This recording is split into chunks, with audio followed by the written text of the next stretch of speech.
छर्दै अनेक रङ्ग छर्दै पोतिएको गोधुलीमा तिम्रै तस्बिर भेट्छु आँखा बन्द गरे पनि तिम्रै छाया देख्छु पोतिएको गोधुलीमा तिम्रै तस्बिर भेट्छु आँखा बन्द गरे पनि तिम्रै छाया देख्छु मुटु मेरो यतै थियो धड्कन तिमी पाए मन त्यता सरेपछि अनि माया लाए मन त्यता सरेपछि अनि माया लाए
Jyoti,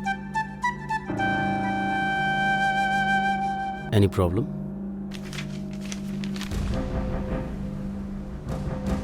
No, I'm okay.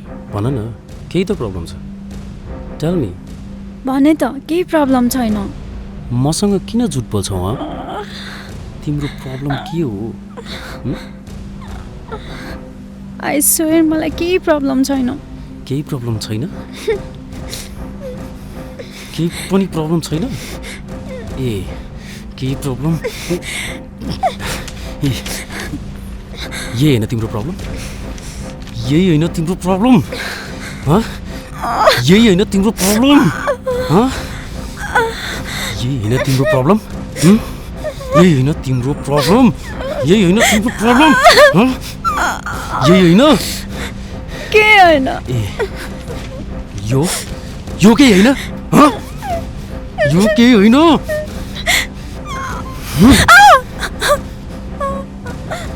तेरी आमालाई दिएको नयाँ जिन्दगीमा पाएको उपहार होस् त मेरो यो उपहारले अरूको गीत गाउने र माया लाउने त के दिमागमा राख्ने पनि अधिकार छैन आफ्नो मनलाई कन्ट्रोलमा राख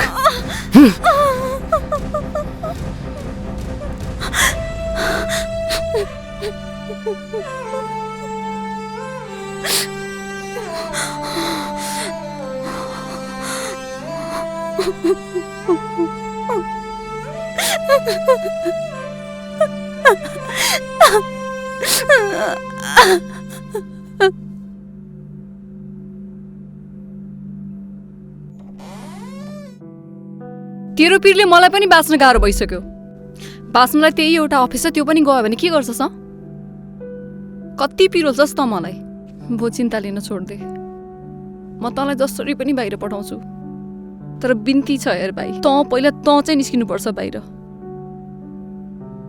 तँलाई यो हालतमा म देख्न सक्दिनँ म सहन सक्दिनँ तँलाई यसरी त बसेको यसरी रोएको मलाई पनि गाह्रो हुन्छ तँलाई यसरी हेर्नलाई एउटी केटी मन पराएको थिइस् त्यो तेरो भाग्यमा रहेनछ अनि त सधैँभरि यसरी नै बस्छस् त किन बुझ्दैनस् है कुरा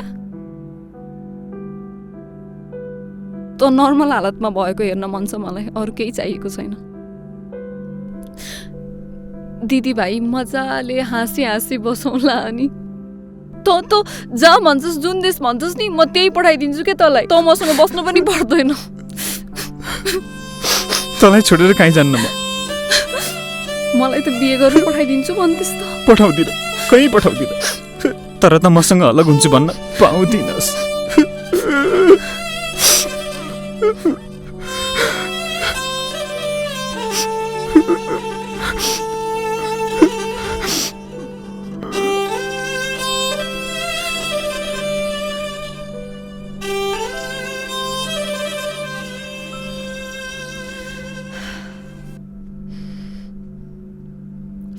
खाजा के खाइस्? भुटेको मकै। त्यो बाख्रालाई दिन राखेको ठेट्ना मकै। बस म दुध तताएर ल्याउँछु तँलाई।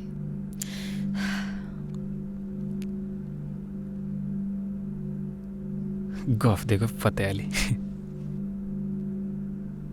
अनि मकै त यहीँ छ त।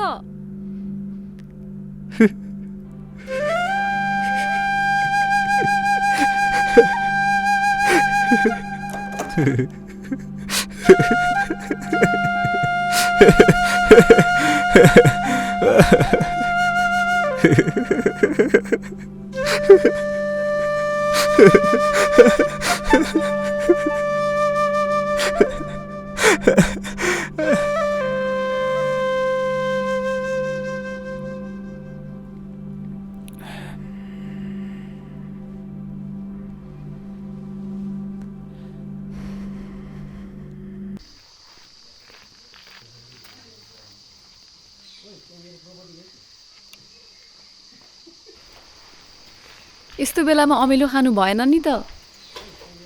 अमिलो खान बन्द गर्नुस्, तपाईको तल्लो पेट दुख्न निको हुन्छ।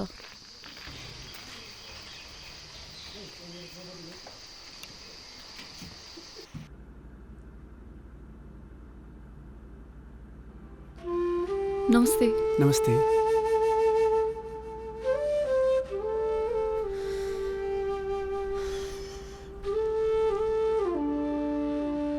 हिजो मैले हजुरसँग त्यस्तो व्यवहार गर्नु हुँदैन थियो। किन, कुनै फ्रस्ट्रेसन थियो? मसँग त्यो फ्रस्ट्रेसनबाट बाहिर निस्किने उपाय पनि छ। बुझिन नि मैले। यो लिनुस्। के हो यो? हेर्नुस् त सही।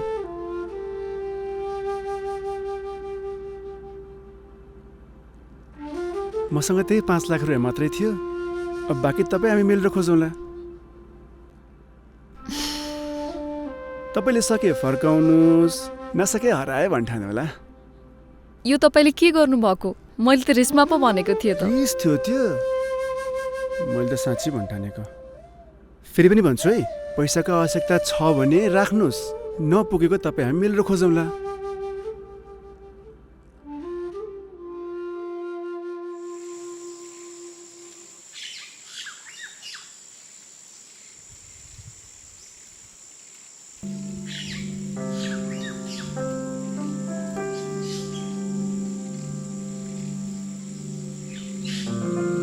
बाआमालाई 72ले लग्यो। अहिले त दिदीभाइ मात्रै। भाइले कसलाई खुब माया गर्थ्यो, उसले पनि खुब माया गर्थे। भाग्यको इच्छा भनौ कि खै के, तर उसले अन्तै बिहे गरी। अहिले भाइ डिप्रेसनमा छ। त्यसैको आक्रोश थियो। नरिसाउनुस् है।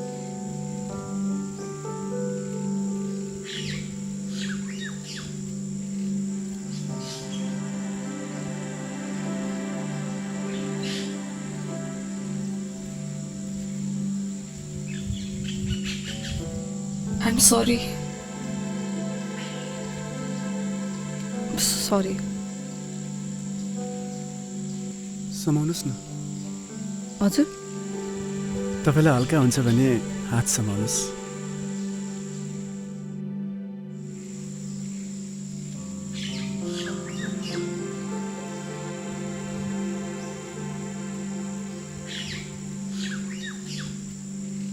बाहिरको चिया धेरै पियौँ।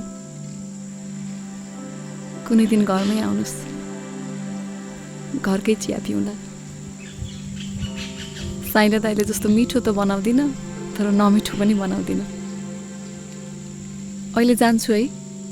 ऊ एक्लै छ, समयमा पुगेन भने फेरि उखोरमाउलो गर्छ। जान्छु। नमस्ते। सर चिया।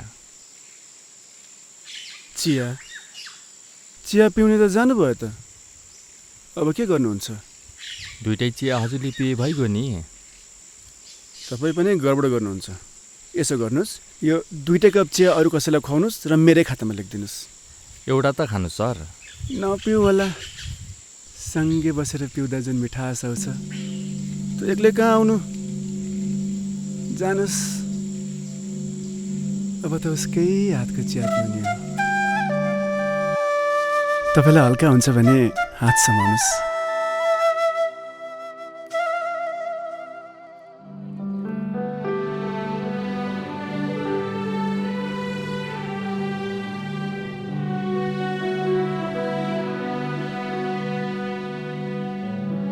अप्ठ्यारो मान्नुहुन्न भने एउटा कुरा सोधौँ।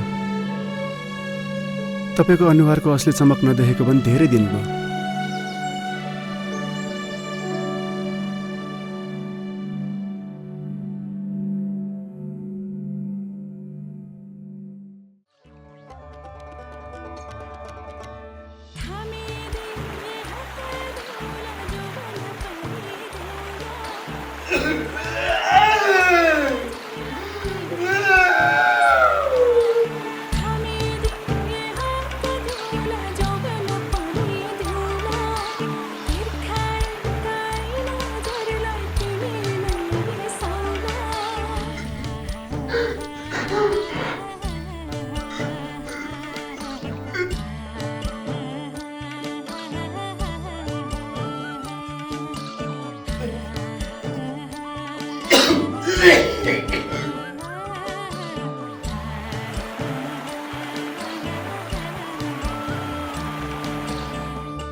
भाइ आज तोरामा आर्ट कम्पिटिसन गरौँ है।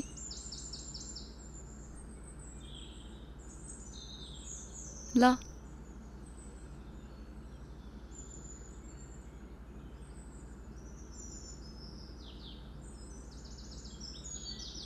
के बनाउने? तँलाई जे बनाउन मन लाग्छ त्यही बना न, तर मनबाट बना।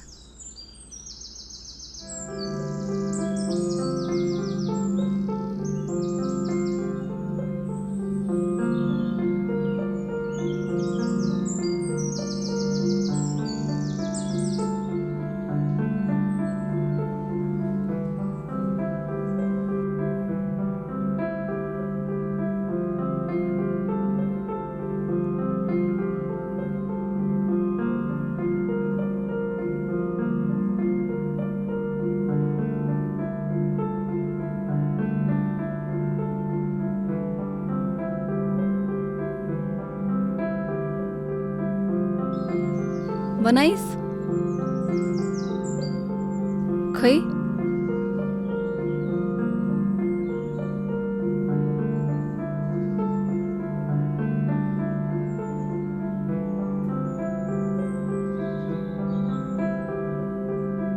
तैँले जस्तो सोचिस् त्यस्तै बन्यो, अनि मैले जस्तो सोचेँ त्यस्तै बन्यो। जिन्दगी पनि खाली कागज जस्तै हो भाइ। आफ्नो जिन्दगी कस्तो बनाउने भन्ने आफैमा भर पर्छ। अझै तैँले कति लामो जिन्दगी बाँच्नु छ। तैँले त मेरो बिहे गरेर पठाउनु छ, मलाई अन्माउनु छ होइन? आफूलाई सम्हाल भाइ। जीवनलाई पनि अब मैले कोरे जस्तै फुल बनाउनु पर्छ तैँले। म के भनिरहेको छु सुनिस् नि? रङ्ग बिनाको फुल बनाएर के फाइदा? मेरा रङ्गहरू त उसले सँगै लिएर गई। तपाईँले उसलाई भेट्नुभयो भने मेरा जीवनका सारा रङ्गहरू खोसेर ल्याइदिनुहोस्। उसलाई कुनै पनि अधिकार छैन त्यसरी चोरेर लैजाने।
कहाँ कहाँ खोज्यो यो त यहाँ पो आएर बसेको रहेछ त नडरा म तँलाई छोडेर कहीँ जान्न बजार जान लागेको थिएँ जान्छस्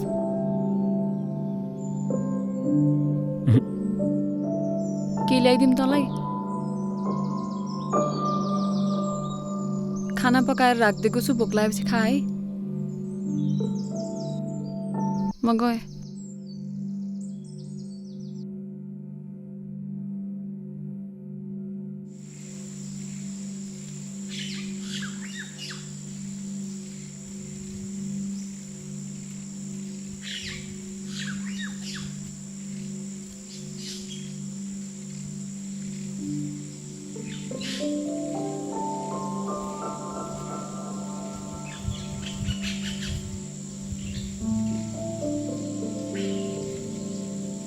दिदी तिमी यसरी मेरो पछाडि किन लागिरहेको छौ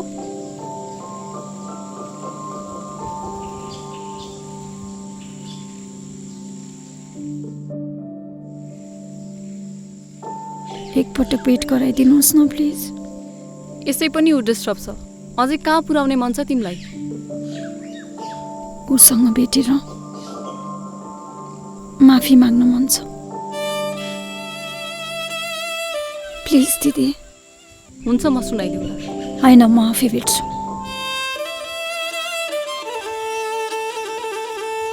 तपाईँलाई वचन दिन्छु त्यसपछि म उसलाई कहिले भेट्ने छैन जबसम्म ऊ मेरो अगाडि आएर मलाई भेट्दिन मसँग कुरा गर्दिन म उसलाई कहिल्यै माफ गर्नेवाला छैन न त म आफूले नै आफूलाई माफ गर्छु प्लिज दिदी एकपटक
अलिक केयरफुल हुनु है छोरीलाई